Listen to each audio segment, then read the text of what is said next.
वाले दशरथ नंदन प्रभु राम और लक्ष्मण। और जिस धनुष की चर्चा आपने की थी और सीता का स्वयंवर का जो प्रण आपने लिया है कि शिव के धनुष पर जो प्रत्यंचा चढ़ा देगा उससे जानकी का विवाह किया जाएगा, तो उस धनुष के दिग्दर्शन को हमारे राजकुंवर भी व्याकुल है कि देखे वो धनुष कैसा है जिसपे राजा महाराजा कहां से आए, प्रत्यंचा चढ़ाना मुश्किल हुआ। कहते हैं उस धनुष पर प्रभु राम अपना दृष्टिपात करते हैं और जिस धनुष पर राजा महाराजा प्रत्यंचा नहीं चढ़ा पाए उसे क्षण भर में प्रत्यंचा चढ़ाने में प्रभु राम को वक्त नहीं लगा और जो ही प्रत्यंचा चढ़ी वो धनुष दो टुकड़े में टूट गया। और जो ही धनुष के टूटने की आवाज आई जनकपुर में, प्रभु राम की जय हो, प्रभु राम की जय हो, राम की जयकारा गूंज गए।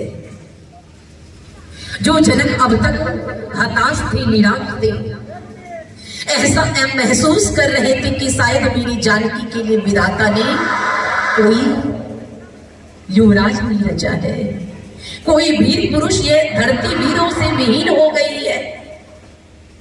आज इनका स्वप्न पूरा हुआ, आज इनका इंतजार पूरा हुआ। और जो ही धनुष टूटा, सीता मैया के विवाह की तैयारी की गई, स्वयंवर की तैयारी की गई।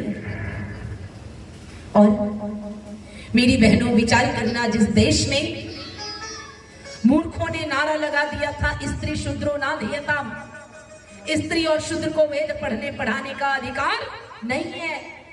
प्राचीन इतिहास को देखना, रामायण काल को पढ़कर देखना, महाभारत काल को पढ़कर देखना, हमारे देश की बेटियां, हमारे देश की बेटियां कैसी वीरांगनाएं हुआ करती थी, यहाँ की देवियां कैसे विदुषियां हुआ करती थी, और जिस पर नारा लगा दिया कि इनसे वेद पढ़ने का अधिकार छीन लिया गया। कहते हैं, याद रखना, इस सृष्टि में ईश्वर के बाद सबसे ऊंची सत्ता किसी की है तो वो नारी शक्ति की है, क्योंकि ये सृष्टि नारियों से ही है। विचार करना, उन दिनों हमारे देश में नारियों का क्या सम्मान था, बेटियों को अधिकार था कि अपना वर स्वयं ढूंढ ले, और ऐसे वर नहीं ढूंढती थी, वो अपनी योग्यता के अनुकूल ढूंढती थी।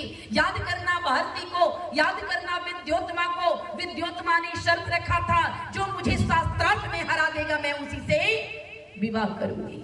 ऐसी विदुषियां हमारे देश की बेटियां हुआ करती थी। लेकिन मध्यकालीन युग में हमारे देश से नारियों से शिक्षा छीन लिया गया। पर फिर भी जहां प्रतिभा होती है ना, कितना भी दबाओ सूर्य को, वो अपना चमक नहीं छोड़ता है। कहते हैं सीता मां का स्वयंवर होता है, सीता मां स्वयं अपने वर का चयन करती है और प्रभु राम से सीता का विवाह होता है। जब प्रस्ताव और तैयारी की गई कि प्रभु राम का विवाह सीता से होगा, फिर विचार किया कि सीता की एक बहन कौन है। सीता की बहन का क्या नाम था जी? बोल दो जोड़ते, उर्मिला। कहा जब लक्ष्मण जी हैं तो उर्मिला का भी विवाह किया जाए, और विवाह का प्रस्ताव रखा गया। तो प्रभु राम कहते हैं पहले मेरे पिताजी को बुलाओ। क्या कहते हैं? पहले मेरे पिताजी को बुलाओ, उनके आशीर्वाद के बिना कुछ भी नहीं हो सकता। वहां के राजा महाराजा कहते, अरे तुम्हारे यहाँ तो प्रथा है कई पत्नियां रखने का, कई पत्नियां रखने का। तुम्हारे पिता ने भी 3 विवाह किया, तुम्हारे पूर्वजों ने भी कई कई पत्नियां रखा। अभी तुम विवाह कर लो, फिर घर जाके पिता के सामने दूसरा विवाह कर लेना। पर मेरे प्रभु राम क्यों थे? मेरे भगवान राम क्यों थे? वो राम कहते हैं मैं अपनी अर्धांगिनी को वो दुख नहीं देना चाहता जो मेरी माँ कौशल्या के रहते सुमित्रा के आने पर माँ कौशल्या को दुख प्राप्त हुआ। मैं अपनी अर्धांगिनी को वो दुख नहीं देना चाहता जो माँ कौशल्या सुमित्रा के रहते कैकेयी के आने पर माँ कौशल्या सुमित्रा को दुख प्राप्त हुआ। विचार करना, भगवान राम थे। इन्हीं सब गुणों से तो भगवान राम थे। मैंने प्रथम दिन भी बताया था, क्यों जी, इक्ष्वाकु वंश में तो भगवान राम से पहले बहुत राजा हुए, लेकिन राम के ही गुणगान क्यों की जाती है, राम के गुणों का बखान ही क्यों किया जाता है, राम कथा की ही चर्चा क्यों होती है, राम कथा ही विशाल पांडाल में क्यों रखा जाता है, दशरथ कथा क्यों नहीं रखा जाता, अज कथा क्यों नहीं रखा जाता, अष्टपति महाराज कथा क्यों नहीं रखा जाता? क्यों? क्योंकि भगवान राम ने जो त्याग किया, इक्ष्वाकु वंश में किसी ने वो त्याग नहीं किया। विचार करना मेरी माताओं, कहते हैं राम और लक्ष्मण का विवाह निर्धारित होता है कि राम के साथ सीता का विवाह और लक्ष्मण के साथ उर्मिला का विवाह। फिर दशरथ जी कहते हैं मेरा एक भाई है जिसका नाम कुशध्वज है, उसकी भी 2 कन्याएं हैं, और जैसे मुझे मेरी सीता प्यारी है, जैसे मुझे मेरी उर्मिला प्यारी है, वैसे ही मेरी वो दोनों बेटियां भी प्यारी है। जब दशरथ आ रहे तो दोनों भाइयों को भी बुला लिया जाए, और दशरथ के साथ भरत और शत्रुघ्न भी आते हैं, और फिर विवाह की तैयारी होती है। राम के साथ सीता का विवाह होता है, लक्ष्मण के साथ उर्मिला का विवाह होता है, भरत के साथ मांडवी का विवाह होता है, और शत्रुघ्न के साथ श्रुतिकृति का विवाह होता है, और धूमधाम से विवाह रचाया जाता है। विवाह के समय बेटी के घर में तो बहुत आनंद आता है, क्योंकि पूरा घर खुशियों से भरा हुआ रहता है, पूरा घर खुशियों से भरा हुआ रहता है। पर जब विदाई का समय आता है ना, गांव में किसी की भी बेटी का विवाह हो तो ऐसा प्रतीत होता था कि पूरे गांव का विवाह है, पूरे गांव की बेटी की विदाई हो रही है। हर माँ के आंखों में आंसू हुआ करता था, हर बहन के आंखों में आंसू हुआ करता था। वो हमारे गांव में इतना प्यार हुआ करता था। लेकिन आज हमारे यहाँ क्या हो रहा, होटलों में विवाह हो रहा है। क्यों जी? ज्यादा संपन्न है तो चल दिए कहाँ, कुशीनगर, यहाँ नजदीक में वही है ना जी, और कुशीनगर में जाके होटल बुक कर लिया, पथिक निवास में। ज्यादा संपन्न है तो पथिक निवास में कर लिया, और कई होटल थे, क्योंकि अपना निवास ही वही है। आए दिन विवाह होता है होटलों में। पहले हमारे बेटियों का भी शौक हुआ करता था, बाबूजी मेरी विदाई करना तो घर के आंगन से करना, जिस आंगन में मैं खेली हूँ, जिस आंगन में चहकी हूँ, जिस आंगन में मैं अपने भैया से लड़ी हूँ, मैंने अपनी जिद को मनवाया है, मेरी विदाई उसी आंगन से करना। पर आज बेटियां कहती है टॉप के होटल में विवाह करना। क्यों जी? विवाह कोई बार बार थोड़ा ही होता है। आज हमने इमोशनल छोड़ के प्रैक्टिकल जीवन जीना शुरू कर दिया, और इस प्रैक्टिकल जीवन ने हमारी इमोशन को खत्म कर दिया। आज बाप बेटे के बीच इमोशन नहीं है, भाई भाई के बीच इमोशन नहीं है। क्यों जी? इमोशन बोले तो भावना, हृदय की जो डोर जुड़ी रहती है। आज अंग्रेजी का मामला है तो इंग्लिश तो शब्द थोड़े ज्यादा समझ में आते, पर मेरे तो ज्यादा पढ़ने नहीं पड़ता, थोड़ा बहुत आप सबको सुनकर मैं भी सीख लेती। हम देखते हैं आज ये सारी भावनाएं खत्म हो गई है। आज हम राम कथा सुनते हैं, अगर राम कथा सुनकर हमारे अंदर भाई नहीं जगता है तो राम कथा का कोई लाभ होने वाला नहीं है। अगर राम कथा सुनकर बाप बेटे में प्यार नहीं जगता तो वो राम कथा कोई लाभ देने वाला नहीं है। अरे राम कथा क्या है? एक बार मैं प्रयाग जा रही थी, एसी सेकंड क्लास में मेरी टिकट थी। मेरे सामने एक ठीक ठाक बंदा बैठा था।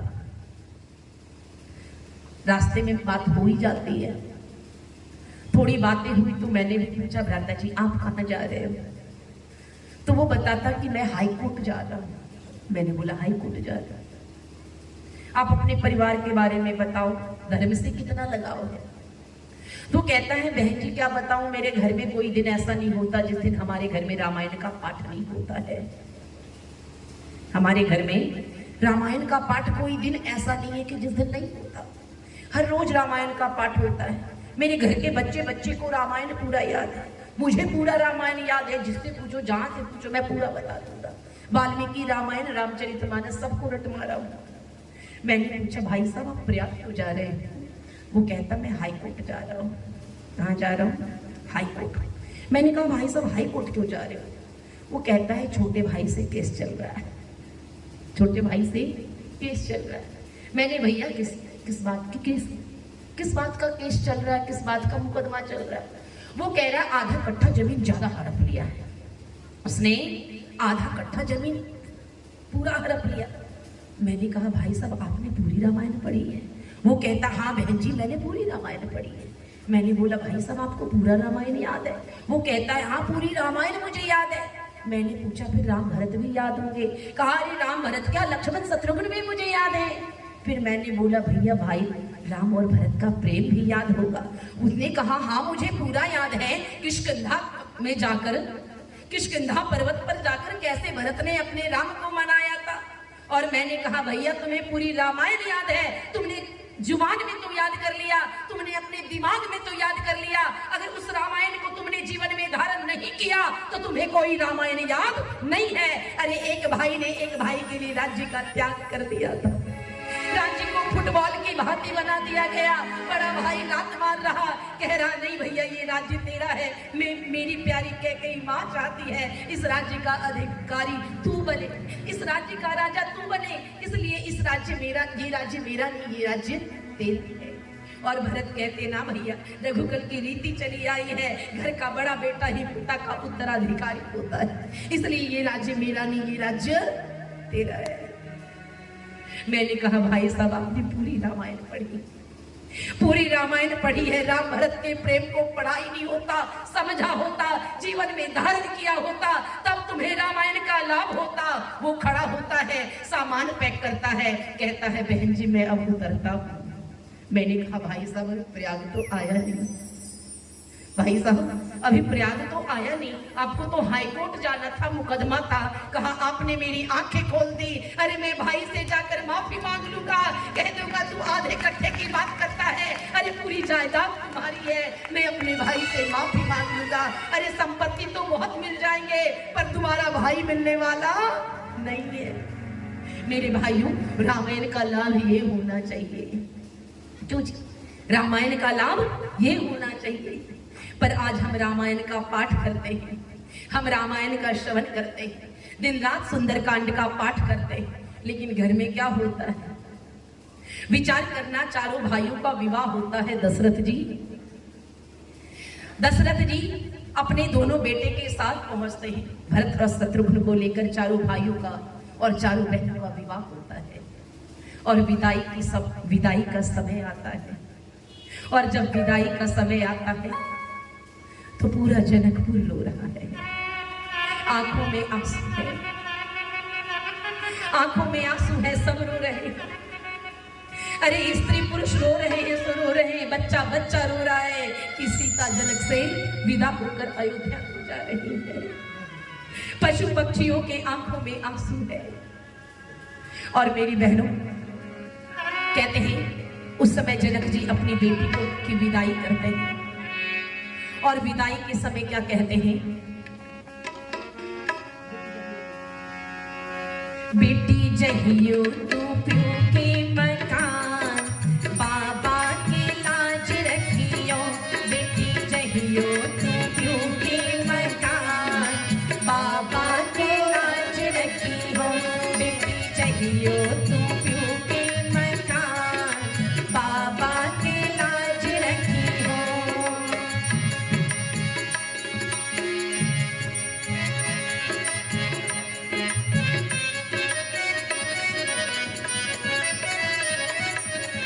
सब मिलकर बोले, और आप सब भी अपनी बेटी की विदाई में यही बजा लाज रखियो, लाज रखियो, लाज रखियो, लाज रखियो, लाज रखियो।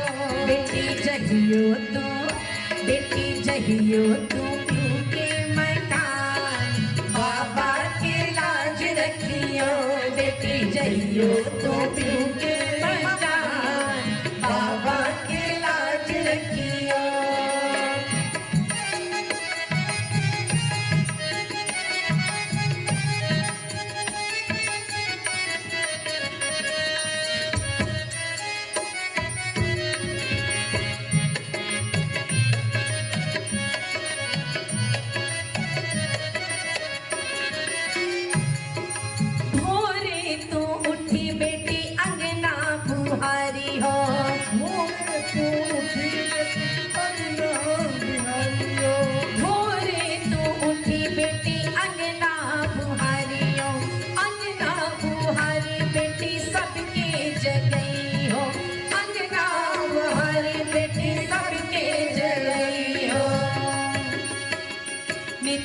सास ससुर के, नित्य सास ससुर के करी हो प्रणाम, बाबा के लाज रखियो।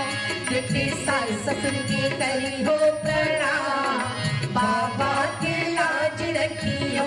बेटी जइयो तुम, बेटी जइयो तो क्यों के मकान, बाबा की याद रखियो।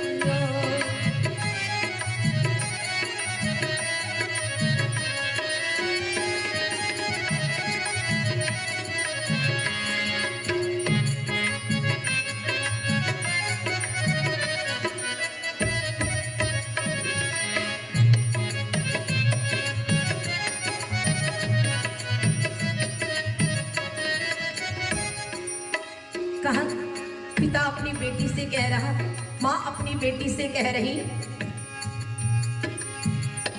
कंद मूल शाक के मधुर भोजन बनई हो, कंदमूल शाक के भोजन बनई हो, कंद मूल शाक के मधुर भोजन बनई हो। भोजन बनाई बेटी सबके खिलई हो, भोजन बनाई बेटी सबके खिलई हो, भोजन बनाई बेटी सबके खिलई हो, भोजन बनाई बेटी सबके खिलई हो। बिटिया पीछे तू, बिटिया पीछे तू करी हो जलपान, बाबा के लाज रखी हो। बिटिया पीछे तू करी हो जलपान, बाबा के लाज रखी हो। बेटी जइयो तू क्यों के मकान, बाबा के लाज रखियो। बेटी जइयो तू क्यों के मकान।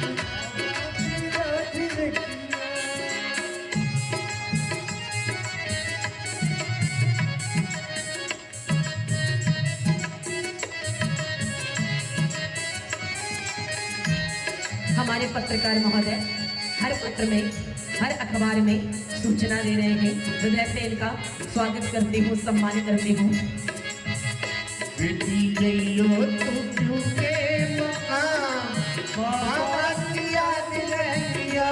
बेटी जइयो तू क्यों के मकान, बाबा की लाज रखियो।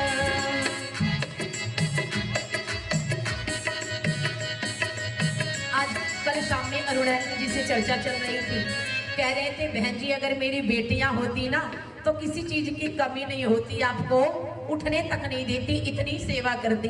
कहा बेटियां होती ही हैं ऐसी, इसलिए कहा बेटी जइयो तू क्यों के मकान, बाबा की लाज रखियो।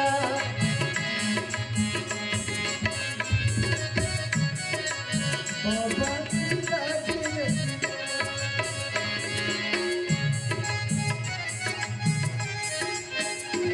कहा हमें कैसे उपदेश देने चाहिए बेटियों को। टोला पड़ोसन से झगड़ा न करी हो, टोला पड़ोसन से झगड़ा न करियो। टोला पड़ोसन से झगड़ा न करियो। टोला पड़ोसन से झगड़ा न करियो। सबसे तू मिली जुली जीवन बीतई हो, सबका मिली-जुली जीवन बिताइयो। सबसे तू मिली जुली जीवन बीतई हो। सबका मिली-जुली जीवन बिताइयो। मिठी वाणी से करी हो सम्मान, बाबा के लाज रखियो। मिठी वाणी से करी हो सम्मान, बाबा के लाज रखियो। बेटी जइयो तो क्यों के मकान, बाबा के लाज रखियो। बेटी जइयो तो क्यों के मकान, बाबा के लाज रखियो। बाबा की याद रखियो। बेटी जइयो तो क्यों के मकान, बाबा की याद रखियो।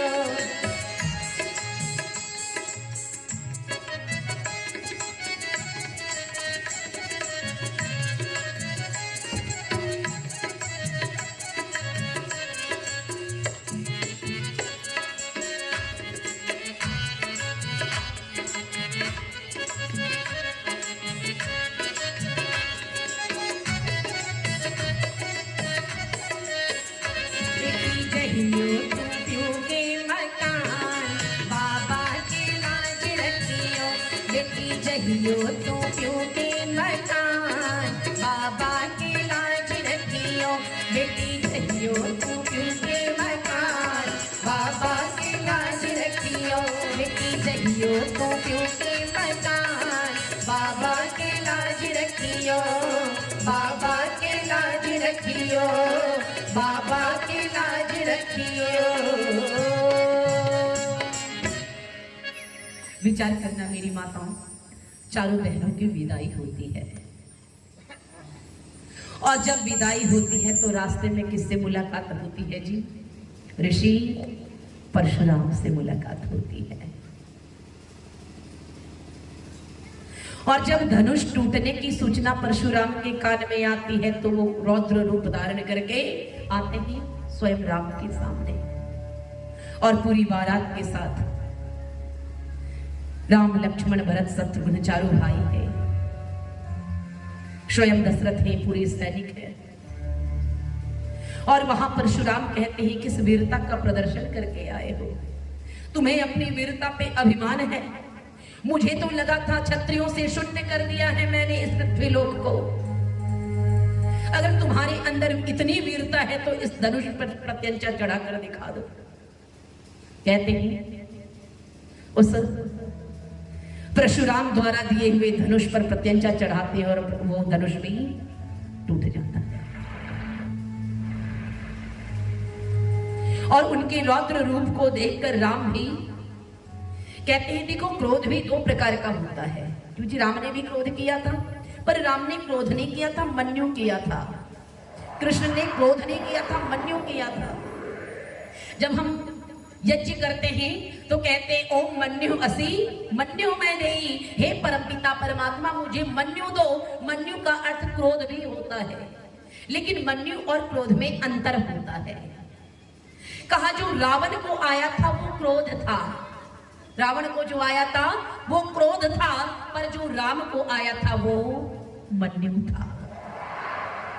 जो दुर्योधन को आया था वो क्रोध था और जो कृष्ण को आया था वो मन्यु था।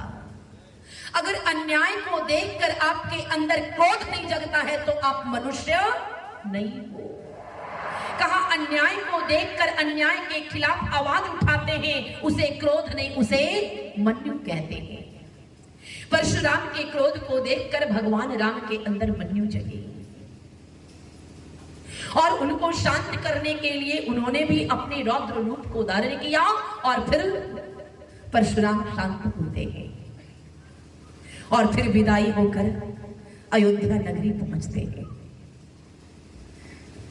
मेरी माताओं, आज हम देखते हैं अक्सर सास को शिकायत होती है अपनी बहू से। सास को अपनी बहू से शिकायत होती है, अरे विवाह से पहले तो मेरा बेटा बिल्कुल श्रवण कुमार था। क्यों जी? विवाह से पहले तो मेरा बेटा बिल्कुल राम था, लेकिन जब से ये कलमोही आई है मेरे बेटा का दिमाग ही बदल दी है। क्यों जी? यही होता है, अक्सर सास को शिकायत होती है कि जब से ये बहू आई है तब से मेरे बेटे का दिमाग ही फेर दी है, पता नहीं क्या पढ़ के खिला दी है। ये विज्ञान मेरी समझ में अब तक नहीं आया कि पढ़ के भी खिलाया जाता है। ऐसा कहीं कोई विज्ञान ना आपको केमिस्ट्री में नजर आएगा, ना सिविक्स में नजर आएगा, ना फिजिक्स में नजर आएगा, ना बायोलॉजी में नजर आएगा। पढ़ के खिलाना कर दिया, क्या कहेंगे, कर दिया है। क्यों जी? विज्ञान में आप सबों ने भी पढ़ा होगा, कहीं मिला पढ़ने को ये विज्ञान? ये कोई विज्ञान नहीं, ये दिमागी विज्ञान है, ये भ्रम का विज्ञान है। कहते हैं अक्सर सास को शिकायत होती है कि पता नहीं जब से ये आई है मेरे बेटे को का खिला दी है, पढ़ के क्या कर दी है, ससुराल गया है कुछ करवा दी है।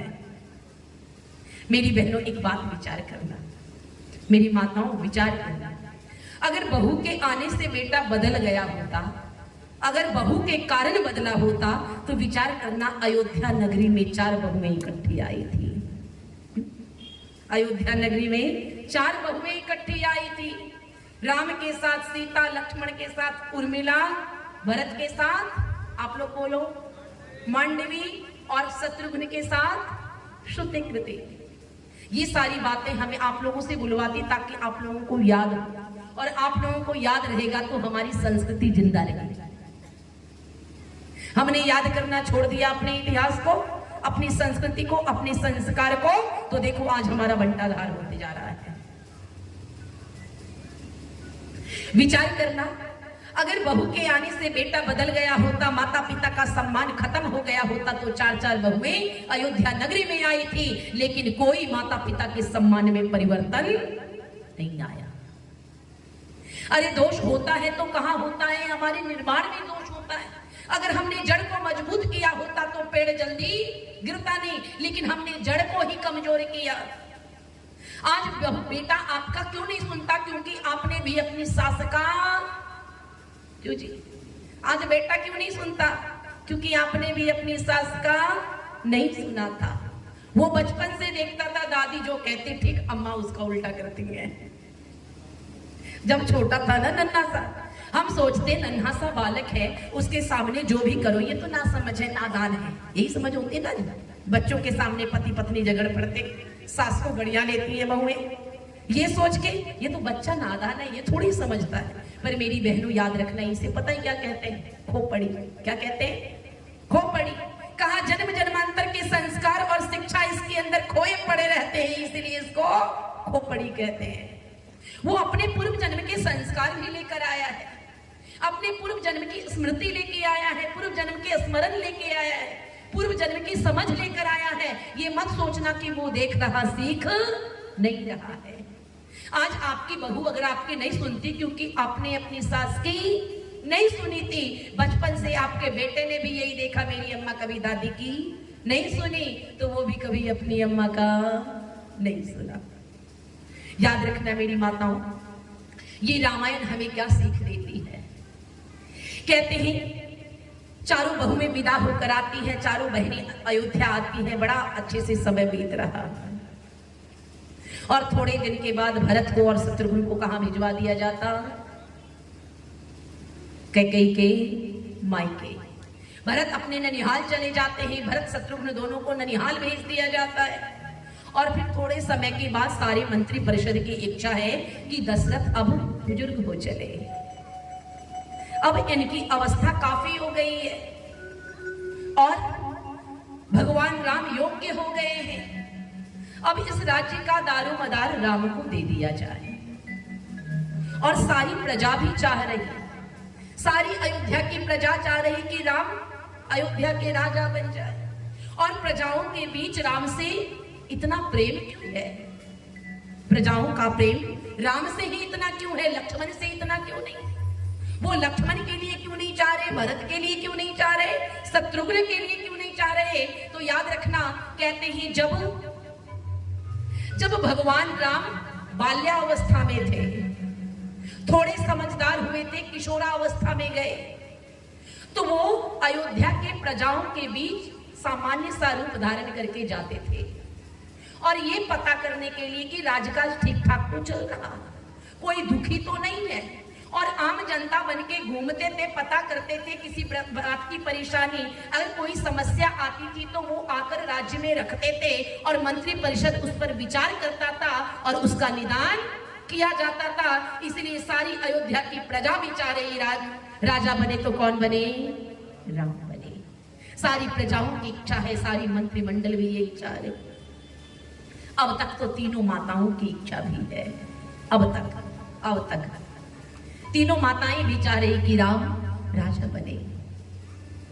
और जब ये प्रस्ताव रखा गया, दशरथ कहते हैं मेरे मुंह की छेल ले, मेरा हृदय भी यही चाह रहा था। और राम को बुलाया जाता है, राम को बुलवाया जाता है और राम से दशरथ कहते हैं बेटे कल की तैयारी कर, कल से तुझे बहुत बड़ी जिम्मेदारी सौंपी जा रही है। कल यज्ञ रचाया जाएगा और उस यज्ञ में तू यजमान बनेगा और यजमान बनकर तेरा राज्याभिषेक किया जाएगा। याद रखना, कुछ भी शुभ कर्म करते थे तो यज्ञ के द्वारा ही करते थे। कोई भी शुभ कर्म होता था यज्ञ के द्वारा किया जाता था, लेकिन आज यज्ञ का बिगड़ा हुआ स्वरूप हमारे सामने कैसे आ रहा है? ये यज्ञ कैसा था याद करना। कहते हैं अश्वपति महाराज के राज्य में सप्त ऋषि आए और सप्त ऋषि जब आए तो अश्वपति महाराज ने कहा कि ऋषिवर हमारे राज्य में भोजन करो। तो सारे ऋषि आपस में विचार करने लगे, चिंतित हो गए, भोजन करूं तो कैसे करूं, पता नहीं इस राज्य का अन्न कैसा हो, चोरी का धन तो नहीं है, किसी को दुखी देकर राज्य कर वसूला तो नहीं गया है। क्योंकि कहते हैं जैसा अन्न वैसा मन हो जाता है। जब चिंतित देखे, विचार को समझ गए अश्वपति महाराज, तो अश्वपति महाराज कहते हैं ऋषिवर चिंता मत करो, ना में अस्तेनो जनपदे ना कदरियो ना मद्यपा ना हिताग्नि अविद्वान स्वैरी स्वैरिणी कुतः। एक राज्य